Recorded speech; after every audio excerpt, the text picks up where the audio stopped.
ಭಾರತದ್ದು international level ನಲ್ಲಿ ಮಾನ ಮರ್ಯಾದೆ ಹೋಗಿದೆ. ಕಾರಣ ಈ ಒಂದೇ ಒಂದು ಡಾಗ್ ರೋಬೋಟ್ ನಿಂದ. 3 ದಿನಗಳಿಂದ ಭಾರತದಲ್ಲಿ ಎಐ ಇಂಪ್ಯಾಕ್ಟ್ ಸಮ್ಮಿಟ್ ನಡೀತಿದೆ. ಈ ಸಮ್ಮಿಟ್ ನ ಉದ್ದೇಶ ಎಐ ಕಾಂಪಿಟೇಟಿವ್ನೆಸ್ ನ ಗ್ಲೋಬಲಿ ಭಾರತ ರೆಪ್ರೆಸೆಂಟ್ ಮಾಡುವ ಮೂಲಕ ಇನ್ನಷ್ಟು ಇನ್ವೆಸ್ಟ್ ಮಾಡುವುದು.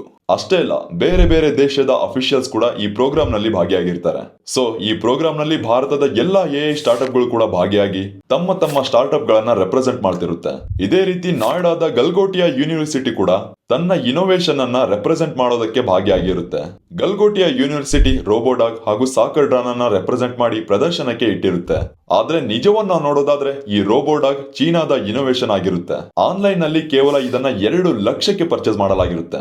ಅಷ್ಟೇ ಅಲ್ಲ, ಇದನ್ನ ನೋಡಿದ ಚೀನಾ ದೇಶ ಕೂಡ ಓಪನ್ ಟ್ವೀಟ್ ಮಾಡುತ್ತೆ, ನಮ್ಮ ಇನೋವೇಷನ್ ಅನ್ನ ತೋರಿಸಿ ಭಾರತ ತನ್ನದು ಅಂತ ಹೇಳಿಕೊಳ್ತಿದೆ ಅಂತ.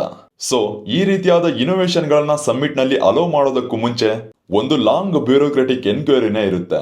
ಆದ್ರೆ ಸರ್ಕಾರ ಈ ರೀತಿಯಾದ ಎನ್ಕ್ವೈರಿಗಳನ್ನ ಮಾಡಿರ್ಲಿಲ್ವಾ ಅನ್ನೋದೇ ಪ್ರಶ್ನೆ. ಸದ್ಯಕ್ಕೆ ಈ ಒಂದು ಯೂನಿವರ್ಸಿಟಿ ಮಾಡಿದ ತಪ್ಪಿಗೆ ಇಡೀ ಭಾರತವೇ ಮುಜುಗರ ಪಡುವಂತಾಗಿದೆ.